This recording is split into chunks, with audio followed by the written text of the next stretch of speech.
जय मसीह की दोस्तों और मेरे भाइयों, कैसे हैं आप लोग। मैं उम्मीद करता हूं कि अच्छा ही होंगे। आज हम आप लोगों के बीच में एक और वीडियो लेकर आए हैं जिससे आप लोगों को ये समझ में आएगा कि आखिर हमारी गलतियां कहाँ होती है। हमारा जो शरीर में एक ऐसा अंग है जिस अंग से हमसे पाप हो जाता है और गलतियां हो जाता है, वो अंग है। आज हम आपको बताएंगे और आप भी सुन के हैरान हो जाएंगे कि अच्छा, तो ऐसी भी बात है। तो मान लीजिए कि आप बोलने में बहुत तेज हैं, तो बोलते बोलते पाप भी हो जाता है। इसलिए आज मैं आपको वो वचन सुना रहा हूँ जो वचन लिखा है, जीभ को बस में करना। हमारे शरीर में एक ऐसा अंग है जिसका नाम है जीभ, और ये जीभ ऐसी ऐसी शब्द निकाल देती है जिससे हमसे पाप हो जाता है। तो आइए हम बात करते हैं। इससे पहले हम आपसे एक रिक्वेस्ट करते हैं कि यदि आप हमारे चैनल पर नए हैं तो आप चैनल को सब्सक्राइब करें, बेल आइकन दबाएं, ताकि जो भी हम आपको ये वचन जो वीडियो बनाकर डालते हैं आपके पास नोटिफिकेशन पहुंच जाएगा, ताकि आप भी इस वचन से कुछ सीखेंगे। क्योंकि देखिए, सबसे बड़ा काम क्या है इसमें कि हम एक दूसरे को सिखाते रहें। तो जो लोग फोन पे सुनते हैं और उन्हें सिखाते हैं, तो उससे अच्छा है कि जो हम वीडियो बना के डाल देते हैं तो अच्छे से वो समझ लेते हैं। ठीक है, तो आइए हम वचन के द्वारा देखते हैं कि आखिर जीव को बस में कैसे करना है। ठीक है, तो आइए, आपके पास बाइबल है तो निकाल लीजिए। याकूब उसका 3 अध्याय, नए नियम याकूब उसका 3 अध्याय, या तो कॉपी में नोट कर लीजिए ताकि आप अपने पास बाइबल में अच्छे से देख सकें, पढ़ सकें। ठीक है, तो आइए हम आगे पढ़ते हैं। लिखा है, जीभ को बस में करना। ठीक है मेरे भाइयों, तुम में से बहुत उपदेशक ना बने, क्योंकि जानते हो कि हम उपदेशक और भी दोषी ठहरेंगे। ये क्यों कहा गया है कि तुम में से बहुत उपदेशक ना बने? क्योंकि जानते हो कि हम उपदेशक और भी दोषी ठहरेंगे। मान लीजिए कि आप बाइबल को पढ़ रहे हो, लेकिन सही से समझकर अगर ना बताओ तो आप जितने लोगों को बताओगे ना, उस सभी लोगों का बताना आपके लिए गलत होगा। और वो जब यीशु मसीह न्याय करेंगे तो क्या कहेंगे कि अच्छा, तो यही है जो उन लोगों को भी बिगाड़ कर रखा है, गलत सिखा कर रखा है। तो इसलिए बहुत से उपदेशक ना बनो। जब जो वचन समझ में आए उसको आगे तक पहुंचाओ, जो नहीं समझ में आए उसको सीखो, समझो। कई बार क्या होता है कि हम वचन को समझते नहीं है ध्यान से, उसको पढ़ के उसको कंटेंट में नहीं पढ़ते हैं, उसको आगे पीछे नहीं पढ़ते, बीच में से एक वचन उठाया और किसी को बता दिया कि यहाँ पे ऐसे लिखा है। जैसे दशमांश के बारे में काफी फैल चुका है वो शिक्षा कि अब्राहम ने दशमांश दिया, उसी प्रकार कई वचन है जो लोग बता करके और क्या कहते हैं कि ये वचन यहाँ पर लिखा है, आप लोग भी ऐसे करो। अरे भाई, थोड़ा सा ये भी तो सोचो कि वो लिखा है तो क्यों लिखा है, आगे पीछे नीचे ऊपर उसका पढ़ो, समझो, फिर आगे बताओ। तो लिखा है कि बहुत से उपदेशक ना बने, क्योंकि जानते हो कि हम सब उपदेशक और भी दोषी ठहरेंगे। तो मेरे भाइयों, मैं नहीं चाहता हूं कि कोई गलत शिक्षा दे करके और वो दोषी ठहरे। इससे अच्छा है कि आप सोच समझकर शिक्षा दो, जिससे लोग गलत ना सीखे, अच्छा सीखे। ठीक है, और रहेगी बात, आगे लिखा है, इसलिए कि हम सब बहुत बार चूक जाते हैं। कई बार क्या होता है, गलत तो सिखाते रहते हैं, सही सिखाते रहते हैं और गलत भी सिखा देते हैं, लेकिन बाद में उनको ऐसा लगता है कि शायद ये हमने गलत सिखा दिया, तो बाद में पछताने से क्या फायदा। आपने तो सिखा दिया, कितने लोग सीख करके जाकर औरों को भी सिखा सकते हैं, वो सिखा चुके होंगे। बताने का मतलब ये होता है कि आज हमने सीखा जो चीज़, वो कई लोगों को जाकर हम बताते हैं कि आज हमने ये सीख कर आया, और चूक जाते हैं और वो अच्छे से नहीं बता पाते उस चीज़ को, जो चीज़ वो है अचानक से। लिखा है कि इसलिए कि हम सब बहुत बार चूक जाते हैं, गलतियां कर देते हैं। जो कोई वचन में नहीं चूकता वही तो सिद्ध मनुष्य है और सारी देह पर भी लगाम लगा सकता है। बोलने में कई बार हमसे गलती हो जाती है, ठीक है, तो वो लिखा है कि जो कोई वचन में नहीं चूकता वही तो सिद्ध मनुष्य है। वचन का मतलब क्या होता है, बोली यानी बोलने में आप चूक जाते हो, गलतियां कर देते हो, तो सबसे पहले कि आप बोलने में जो चूक जाते हो, उससे पहले यहाँ लिखा है कि सिद्ध मनुष्य वही है जो बोलने में गलतियां ना करे। लिखा है कि चूकता वही जो सिद्ध मनुष्य है,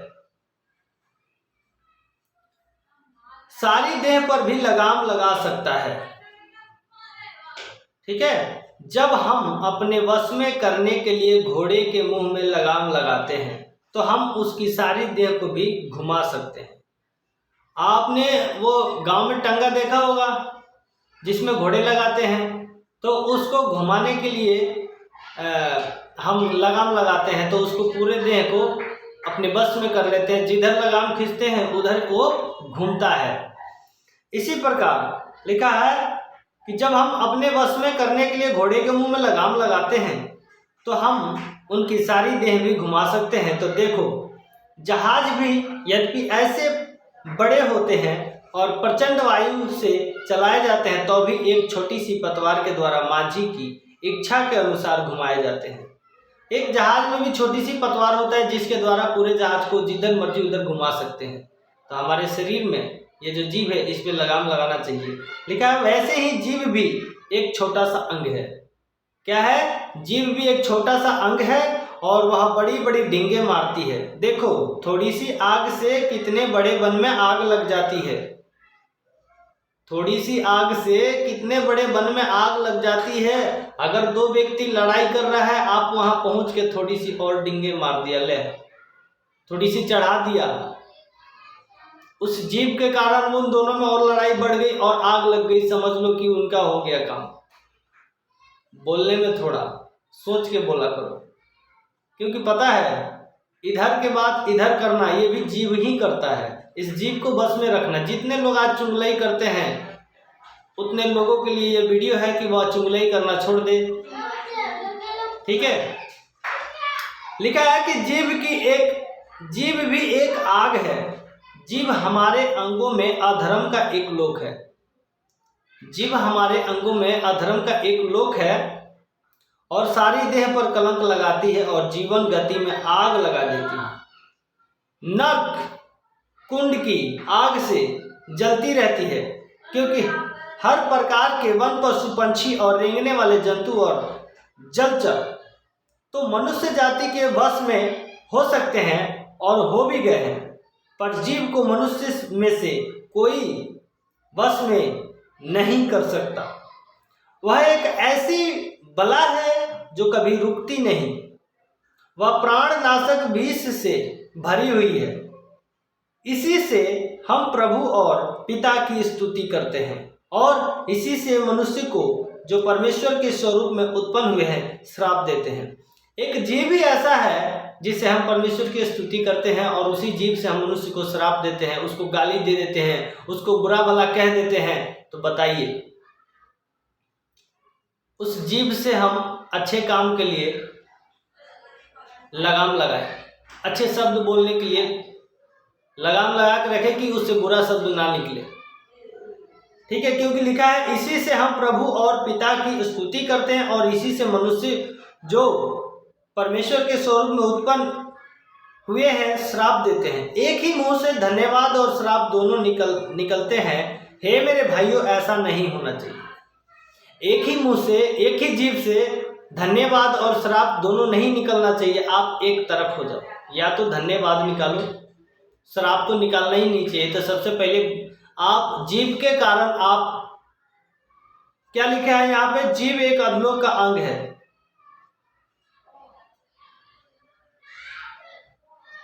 प्राणनाशक विष से भरी हुई है वो जीव, ठीक है।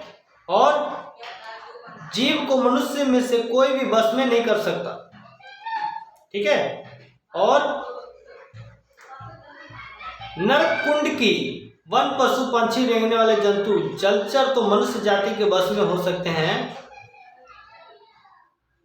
हाँ, जीव भी एक आग है। जीव हमारे अंगों में अधर्म का एक लोक है। हमारे शरीर के अंग में जीव एक अधर्म का लोक है, जिसे अगर हम बस में कर लें तो समझ लीजिए कि आपका स्वर्गलोक इस जीव से ही है।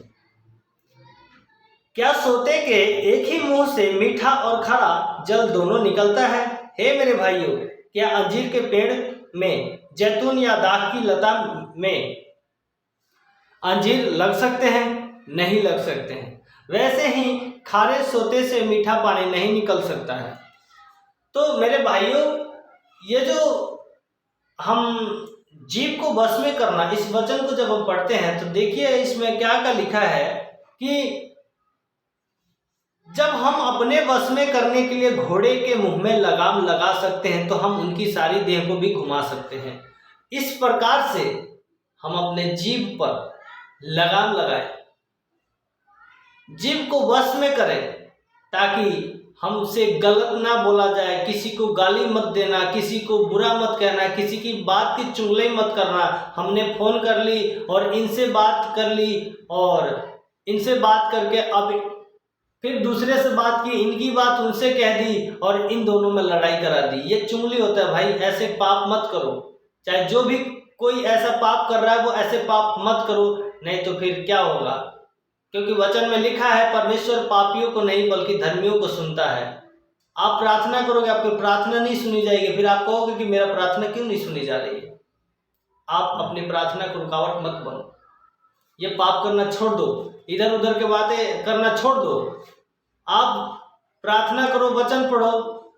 ये इधर फोन करके इधर इनकी बातें इधर करने से क्या फायदा आपको? आप पाप में पड़ रहे हो ना। आप ये देखो ना कि आपके जीव के कारण आपका शरीर अधलोक में जाएगा, क्या फायदा? आप अपने आप को पवित्र बनाना चाहते हो तो अपने आप को वश में भी रखो। बोलने में, चलने में, देखने में, कुदृष्टि में भी पाप है। आप वचन में देखते हैं तो वहां लिखा है कि कुदृष्टि करना भी पाप है। जैसे हम गलत नजर से देखते हैं ना किसी को, वो भी पाप है।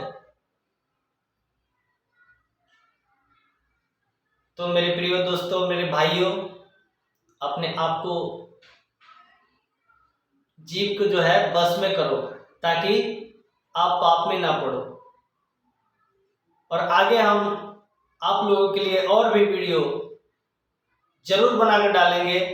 आज के लिए यही बहुत है, क्योंकि थोड़ी वचन अगर जीवन में सीख ला रहा है तो 5 घंटा वचन सुनने से अच्छा है। ठीक है, आइए एक छोटी सी हम प्रार्थना करते हैं। पिता, हम आपका धन्यवाद करते हैं इस वचन के लिए। मेरे परमेश्वर, जो लोग इस वीडियो को देखें, और इस वचन को ध्यान से मन लगाकर सुने और समझे, मेरे पिता, उनके जीवन में यह वचन काम करे और तेरी सामर्थ के द्वारा उनके जीवन में बदलाव हो। क्योंकि ये वचन उनके जीवन में जब वो सुने तो उनके जीवन में काम करे, तेरी सामर्थ के द्वारा उनकी बदलाव हो। मेरे पिता, आज मैं प्रार्थना करता हूँ कि जो लोग ये वीडियो देखें, मेरे परमेश्वर, उनके जीवन बदल चुका है यीशु मसीह के नाम। धन्यवाद हो पिता, सारी आदर महिमा आपको देते हैं पिता। प्रार्थना विनती प्यारे प्रभु यीशु मसीह के सामर्थी नाम से मांगते हैं, सुनना और कबूल करना, आमीन। दोस्तों, जय मसीह की। अगला वीडियो हम आपके पास फिर से लेकर आएंगे।